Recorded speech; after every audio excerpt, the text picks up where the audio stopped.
بحلم بيك، انا بحلم بيك وفي دور المجموعات مستنيك.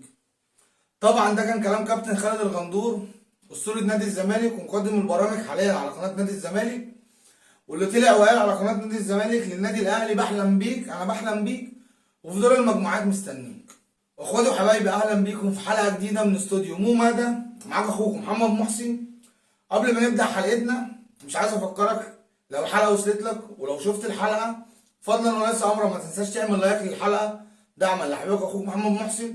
ولو انت مش مشترك في القناه، يا ريت تشترك وتفعل زر الجرس عشان يوصلك كل جديد. وصلي على حبيبك النبي اشرف خلق اجمعين عليه افضل الصلاه والسلام. وبسم الله الرحمن الرحيم نبدا حلقتنا. طبعا مقدمتنا كان على تصريح كابتن خالد الغندور اللي طلع وقال للنادي الاهلي: بحلم بيك، انا بحلم بيك وفي دور المجموعات مستنيك. لكن هنخلي كلامنا على كابتن خالد الغندور وتصريحاته وغندروياته على رأي الهستيري لآخر الحلقة. وهنبدأ حلقتنا بخبر مهم جدا بخصوص نادي أسوان، وهو تعيين نادي أسوان كابتن أيمن الرمادي لتولي مهام وتدريب فريق نادي أسوان خلفا لكابتن ربيع ياسين بعد تقديم استقالته. طبعا كلنا شفنا نادي أسوان والبداية المخيبة للأمال، وعلى عكس التوقعات وعلى عكس التدعيمات وعلى عكس الصفقات الكتيرة جدا اللي جت نادي أسوان، وعلى عكس المبالغ الرهيبة اللي اتصرفت لتدعيم فريق نادي أسوان، والبداية الغير منطقية للفريق وخسارته أول 3 مباريات في الدوري السنة دي اللي على أثرها كابتن ربيع ياسين قدم استقالته. بداية غريبة، بداية مش طبيعية، مش مفهومة. نادي أسوان عمل تدعيمات قوية جدا، نادي أسوان جاب صفقات تقيلة جدا، نادي أسوان صرف كمية مبالغ مش طبيعية بالنسبة لنادي أسوان، وعلى عكس المتوقع وعلى عكس اللي الناس كلها تمنته وعلى عكس الناس كلها كانت بتقوله ان نادي اسوان هيكون الحصان الاسود السنه دي للبطوله. نادي اسوان بيخسر اول 3 مباريات ليه في الدوري السنه دي، اللي بيجي على اثرها ان كابتن ربيع ياسين طبعا قدم استقالته مؤخرا طبعا. وبعد توقف الدوري، المسؤولين في نادي اسوان قاموا بتعيين كابتن ايمن الرمادي مديرا فنيا لتدريب نادي اسوان خلفا لكابتن ربيع ياسين. كلنا طبعا بنتمنى ان نادي اسوان عودة حميدة، يرجع على مساره الطبيعي، يرجع للبداية اللي الناس كلها كانت بتتوقعها، وان شاء الله يحقق مراكز كويسة جدا في الدوري ويفضل في الدوري ويحصد نتيجة مجهوداته في تدعيم الفريق من صفقات ومن مبالغ كتير قوي اتصرفت. وده كان اول موضوع معانا النهارده. تاني حاجة معانا النهارده بعض الاخبار عن النادي الاهلي، وهي عودة الدبابة أليو ديانج من الإصابة من العضلة الخلفية ومشاركته مع الفريق في جزء من التدريبات الجماعية، ده غير تنفيذه للمرحلة الأخيرة من برنامجه العلاجي والتأهيلي للعودة بأمر الله من الإصابة من العضلة الخلفية. أليو ديانج اللي بنتمنى له الشفاء العاجل والعودة في أسرع وقت لتدعيم صفوف النادي الأهلي ومشاركته مع الفريق في المباريات، وده طبعا بعد العودة من توقف الدوري. توقف الدوري اللي جه في مصلحة لعيبة كتير من اللعيبة المصابين في الدوري السنة دي، اللي كلنا بنتمنى لهم الشفاء العاجل والعوده لتدعيم فرقهم في اسرع وقت ممكن. وده كان اول خبر معانا بخصوص النادي الاهلي. وتاني خبر معانا النهارده بخصوص النادي الاهلي، وهو ان مجلس الاداره بيبدا تجهيز صفقات يناير من الان. طبعا كلنا شفنا في موسم الانتقالات الصيفيه ان النادي الاهلي ما دعمش الفريق بصفقات كتير. مجلس الاداره اللي عمل 3 صفقات بس وكنا اتكلمنا عليهم في حلقه قبل كده، وهم برونو سافيو وشادي حسين ومصطفى سعد ميسي. وكنا اتكلمنا قبل كده ان مدرب الفريق مارسيل كولر طلب بالاسم لاعب نادي فاركو محمود حماده لتدعيم مركز 8 بجانب عمرو السولية. تالت خبر معانا النهارده عن النادي الاهلي، وهو مشاركه زياد طارق مع فريق الشباب في الجوله الثالثه من بطوله الجمهوريه، واللي شهدت تألق زياد طارق واحرازه الهدف الاول في المباراه وصناعته الهدف الثاني في المباراه.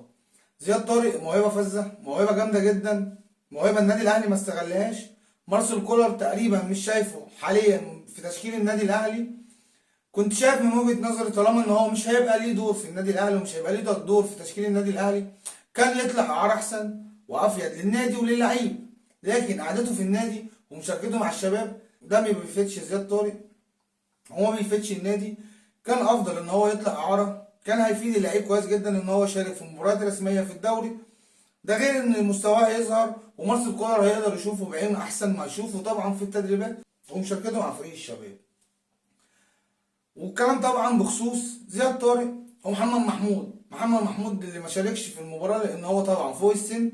كنت افضل ان محمد محمود طالما مش هيشارك وطالما برضه ان هو مش هيكون في الصوره هو وزياد طاهر، كانوا يطلعوا اعراض افضل، بحيث ان هم يستفيدوا من المشاركه في مباريات رسميه في الدوري، وان مارسيل كولر يقدر يشوفهم ويقدر يشوف مستواهم ويقدر يشوف اذا كانوا يستحقوا ان هم يرجعوا تاني للنادي الاهلي ويكونوا موجودين في تشكيل النادي الاهلي ولا لا. ولكن طبعا كلها دي وجهات نظر، واحنا طبعا ما بنتمناش غير الافضل للنادي الاهلي، والاهلي طبعا فوق الجميع. بس بنتمنى طبعا ان لعيبه زي ديت بدل ما التراب يغطي موهبتهم، لا نوديهم فرق يلعبوا يبانوا يظهروا، لعل وعسى يكونوا مفيدين للنادي وللمنتخب فيما بعد. وده كان كلامنا النهارده عن النادي الاهلي. نيجي لتالت موضوع معانا النهارده واللي بدأنا بيه حلقتنا، وهي غندوريات على رأي الهستيري زي ما بيقول. كابتن خالد الغندور اللي طلع على قناة نادي الزمالك وقال بحلم بيك، انا بحلم بيك وفي دور المجموعات مستنيك. انا هتكلم معاك كلام منطقي وهتكلم معاك كلام عقلاني، مش هنهزر ومش هنقفل ومش هنقل ادبنا. تعالى انا وانت كده نتكلم مع بعض ونشوف الاهلي والزمالك لما وقعوا مع بعض في دور المجموعات في افريقيا قبل كده ايه اللي حصل.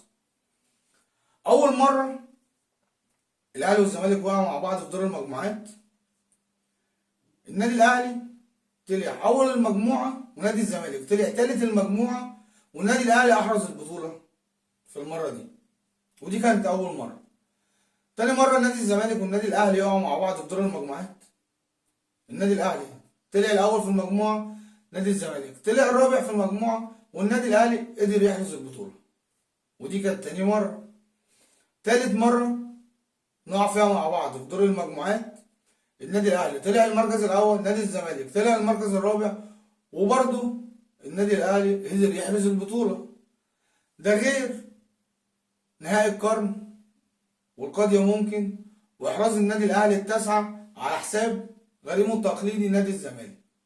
فيا كابتن خالد على انهي اساس انت بتقول بحلم بيك انا بحلم بيك وفي دور المجموعات مستنيك؟ هو انت بتقلد تقليد اعمى؟ يعني انت شفت جماهير الاهلي وهي بتقول قبل مباراة السوبر بحلم بيك انا بحلم بيك وفي السوبر مستنيك، فانت بتقلدهم؟